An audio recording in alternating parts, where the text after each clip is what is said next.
Joe, we are still in the improving phase of the solopreneur success cycle.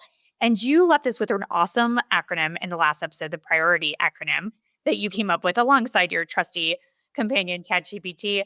But if listeners thought we were done with acronyms, we're not. We have one more for you today, and I really want you to dive into this. And this is just how you can make the changes to your business. So, Joe, tell us about the SMOOTH method. Smooth method, yes. It's about making changes in a way that makes sense. And some of this I alluded to last time, but as you go into making these changes, you really want to think through how you're going to do this. And so we went back to ChatGPT and said, here's what we think you should do to change. Make us an acronym, and it's great. So the SMOOTH method stands for S. You start by sequencing smartly. As I alluded to in the last episode, there might be a certain order that makes the most sense to do first because some things are tied together. M is manage your load and energy. So you want to be careful as you go through this phase. Sometimes you might take a break. Don't try to do everything at once. Take on one thing at a time. Take a break in between. Making changes while you're running a business is very, very stressful. And it's the kind of thing you don't want to burn out on because it's important to make changes and make improvements. So you want to protect your time, protect your sanity.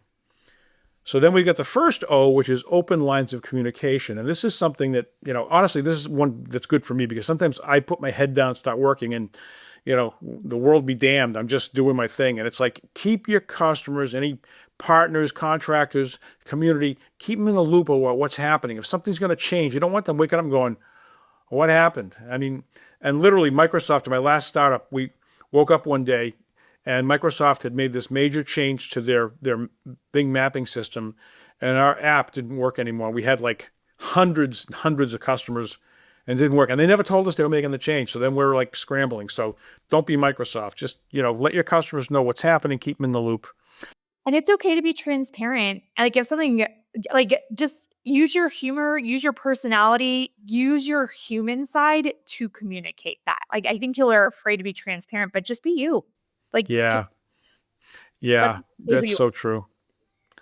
Sorry, yeah, definitely. No. Keep. That's a great point because if you're straight with people, they trust you, and if you can tell them, hey, this is going to happen. It might be a little dicey for a couple of days, whatever it is, they'll go with you. The fact that you let them know in advance makes a world of difference.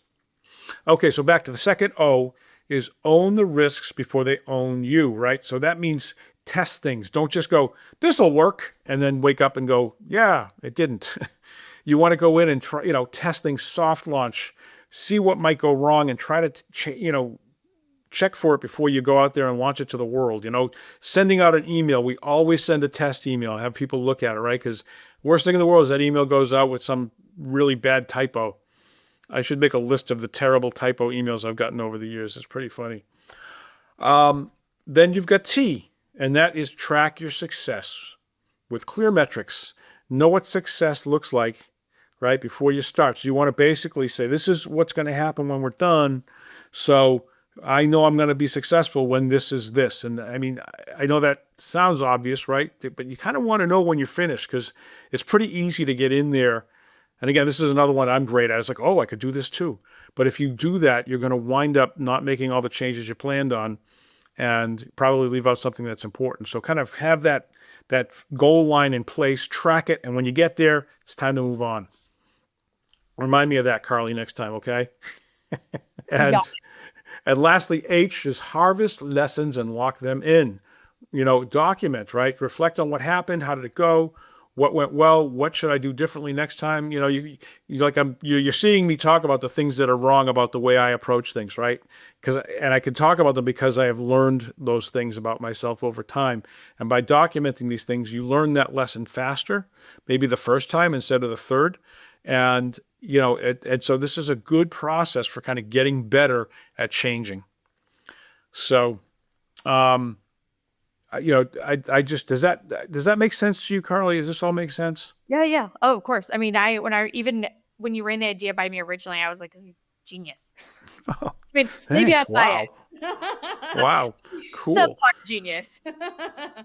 So anyway, so that is the SMOOTH method. And I I think it's really cool. I really like it. And I strongly suggest that you adopt it. And it's covered extensively in Solopreneur Business for Dummies.